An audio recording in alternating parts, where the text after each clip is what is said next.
REA REA REA REA Audio. REA Audio REA Audio. REA Audio Audio Audio. REA Audio ReEmployability. Arielle, thank you for taking a few minutes from your study. If you're just listening to the podcast and not seeing it on YouTube right now, Arielle has the best study that she is talking to us from.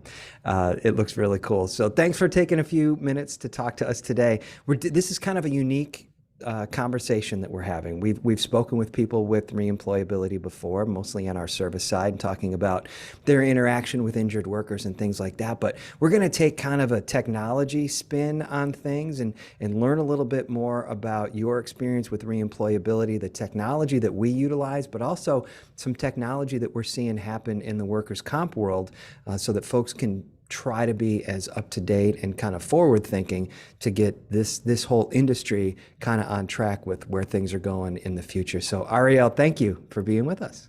Thanks for having me, Todd. So if you don't mind starting, just give us a little bit of your backstory with reemployability. You've been here for 7 years, and I bet you've seen a lot of changes technology-wise, both here and in the industry. So give us a little sense as to how you got into this and your kind of backstory with reemployability. Okay. So I kind of got into this, I would say, a little bit by accident. I found reemployability when I was in my early 20s. I was living back in Tampa after college, and I was honestly a little bit directionless. So I had kind of figured out what I didn't want out of my career after taking some time off. I thought I was going to be going to medical school after getting a degree in biology. And so I was taking time off to kind of find myself and figure out what I really wanted out of my life and figure out what I didn't want. I had no idea what I did want. And so I needed a job. I was, here and, back in Tampa, and I found reemployability through a temp agency. So I was brought on as a temp, and I was a placement coordinator. So finding placements and working in our service department at the time. And then shortly after, I was brought on as a full-time employee and continued working on placements, and then moved into working as a team lead and leading other teams of placement coordinators, now our placement representatives. And then from there, a door opened for me to explore the technical side of things. And I was given that opportunity to move into the IT department. And that was about 5 years ago. So I've been doing that ever since. And I have been helping to design processes and automations around our internal processes, but also some of the stuff that's going to affect our external clients and our injured workers. So this was very much not what I expected to get out of being here. It was an interesting path, and it's cool to look back on it and see that it's kind of led me to this point. So, well, it is interesting because your biology major, which is, I would imagine, it takes a lot of smarts to do that. And let me just preface this by you are probably one of the most logical thinkers I have ever spoken with. I've been here for a couple of years, and we've worked together closely with using Dynamics, our CRM system. And every time we have a conversation, you always spell out very logically what's supposed to happen and what's not supposed to happen, to a point where sometimes my head hurts. So you are an incredibly logical, very smart person. To go from a biology major to wanting to be in the medical field to really, as a placement coordinator, is a sales job. It's an inside sales job. We're trying to sell nonprofits on the injured workers that we have. To then pivoting over to IT and technical, those are big jumps in what you're doing. What was the first thing that kind of drew you to the IT world? Has it always kind of been in your blood, and this was just an opportunity? So at face value, it seems like biology and medicine and tech are so vastly different, but I've actually found myself kind of looking back and thinking, like, what led me to this point? And it really is not that different. So like, I've always, like you said, I'm a very logical person, sometimes to a fault. And I've always loved puzzles. That's always been one of my favorite things to do. I've always been a bit of a tinkerer. And so I was kind of reflecting on like what drew me to biology and medicine in the first place. And it really was a desire to understand human systems and kind of bring them into a state of like optimal functioning, right? That's really what the study of medicine is. It's why is the human system out of order and what do we do to bring it back into that order? And there is quite a bit of logic to it, but then there's the human element and there's the element of nature that can sometimes surprise us, you know? But I feel like that translates into technology really quite well because, you know, in the day-to-day, I'm going to be solving technical puzzles, but I'm also determining how all of these different processes fit together and designing the whole system to improve overall efficiency, right? That's the end goal when it comes to this is how do we improve efficiency and correctness, you know, to make sure that we are functioning in the best way possible. So it might not have been something that I ever really considered for myself. If you asked me like 10 years ago, if I knew I was going to be working in tech, it wouldn't have made any sense to me. But now it kind of makes perfect sense. Like it really aligns in a way that I didn't really think about before. I love how you mentioned the human element of it. That's one of the things we've been focusing on this year on ReAudio and as a company as a whole is really looking at not so much the spreadsheet element of the workers' comp world and what we do, but the human element and how we can make sure that we realize every day, what the rest of this industry would call a claim is a human being. And everything we do on that file affects a human being's life. And so I think sometimes, as you mentioned, people really separate technology and the human element of it. How are you kind of seeing those things come closer together than they were when you started? Well, technology is ultimately man-made, right? So it mimics human qualities and amplifies those human qualities. So we kind of ascribe to that the things that we want to see more of. And I feel like sometimes technology gets this like bad rap because it's getting in the way of human connection, right? People talk about how social media can be very damaging and we need to limit screen time. And like most people I know are way more reliant on their smartphones than they want to be, right? And we feel like, oh, we're tethered to this technology. But I think we sometimes forget that it has this real power to bring people together and people from all walks of life, right? All over the world, all over the country, all over your community. You know, it just, in all those different ways, you're bringing together different perspectives and different experiences. And so I feel like that's a way that technology lets us really tap into it to promote learning and growth and acceptance overall if we use it that way. And so, like, from my perspective, like, absolutely, technology with no humanity can be very dangerous. But when we're engaging with it from a place of empathy and compassion, it's something that really enhances the human experience in maybe ways that we don't expect. But I feel like that's the ultimate goal, is it's a man-made thing to make man better. It's almost like some things, like to me, life is a pendulum, and it seems like new things come out and people embrace it and everything's great, and then we take it a little bit too far, and then everybody hates it, and then we pull it back, and then people stop using it, and then it comes back again to like a good spot, and then nobody uses it, and then we're like, well, we got to use it again. It's like it swings back and forth. There's never a happy medium. It's either this end or this end, and I can see that with human interaction. We rely a lot on the non-human end of technology. Look at Zoom, right? We're doing this over Zoom. And I think a lot of people over the past 2 years have really embraced video conferencing, which is awesome. But we don't want to lose that human interaction. I would much rather sit across the table from you and do this, right? So I think we have to be able to kind of moderate, I think is the word, to make sure that we're not always at the bookends of things, but we're using things, where it's the most helpful. So with regards to the workers' comp world, over the past 7 years that you've been with ReEmployAbility, how have you seen technology improve not just the way we do things, but the way the industry has done things and made it more efficient? So internally, I think I've seen the way that we as an organization have been able to not only capture more data, but kind of act on it.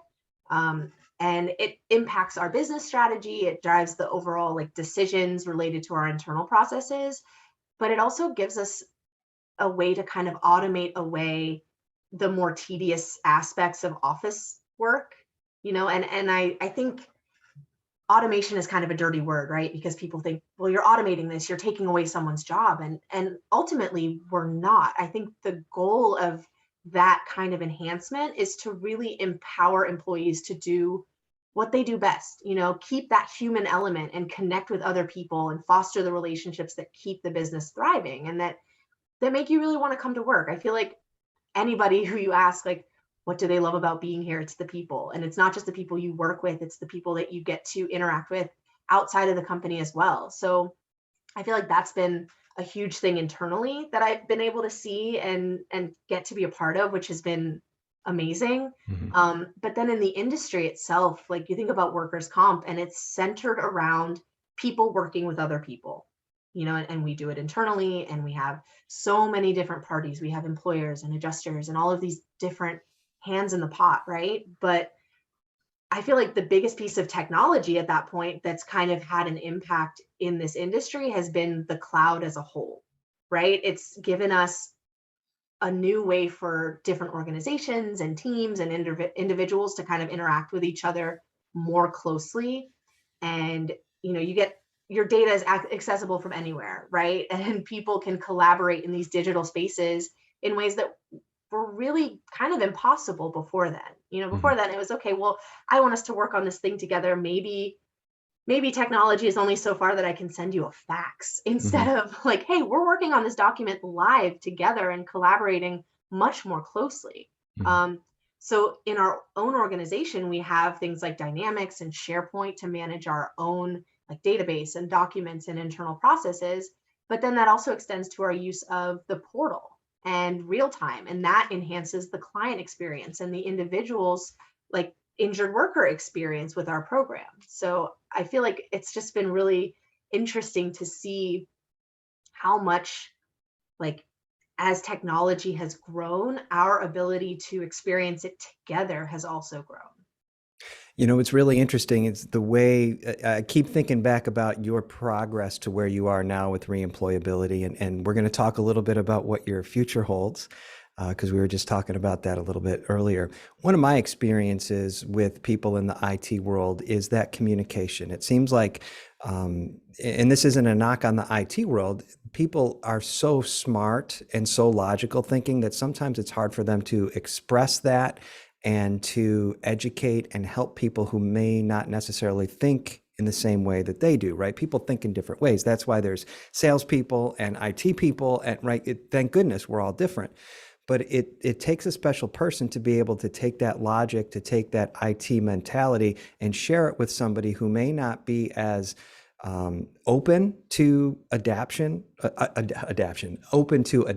of certain technologies. And we have conversations both internally with new folks here and externally with our clients and nonprofits and injured workers. And that's always a big struggle. At what level of adoption are they with certain technologies? Can you talk a little bit about how you approach explaining things to people, not only that they understand how to utilize certain technologies, but so that they want to understand? I think that's one of the big things. It's like, I've never done that before. I'm not going to do that. And can you imagine if we were all like that 10 years ago with cell phones or whatever? How do you interpret those things for folks? I feel like it kind of comes down to putting yourself into their own experience at the time, right? Because I feel like we as people tend to shape our own mindset around like, okay, well, what is this going to do for me?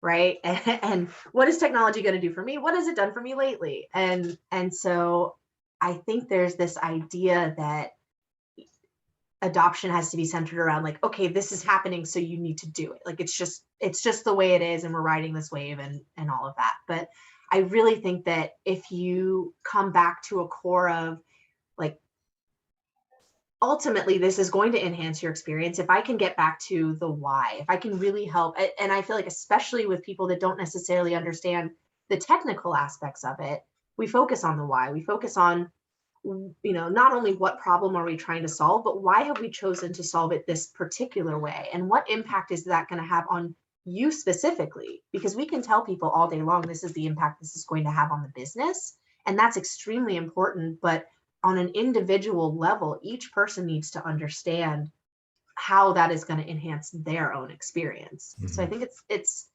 tricky sometimes to kind of find that balance, because some decisions from a technical perspective, you make them because they just make sense, and you can diagram things out and you can try to explain it as like eloquently as possible, but ultimately it makes sense to do it this way. Mm-hmm. But if you can frame it from that perspective and kind of come back to that, I think it really helps. So Arielle, one of the reasons we wanted to talk to you today is that unfortunately you're not going to be with us for too much longer, and you are taking a lot of what you've talked about in the technology aspect and going to kind of transfer it into a role where you are actually going to kind of be supporting and teaching and educating and implementing and all that fun stuff.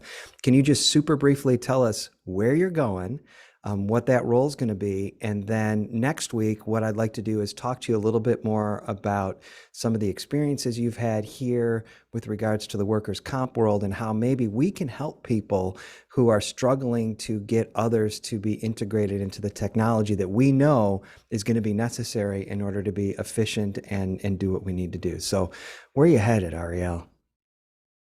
So I have been extremely fortunate to be offered a position with Microsoft, which when I made the decision to leave ReEmployAbility, which really has been one of the hardest decisions I've made in a long time. I don't think I've ever been in a position to leave a job I love and to leave a place I love. And that's kind of unique.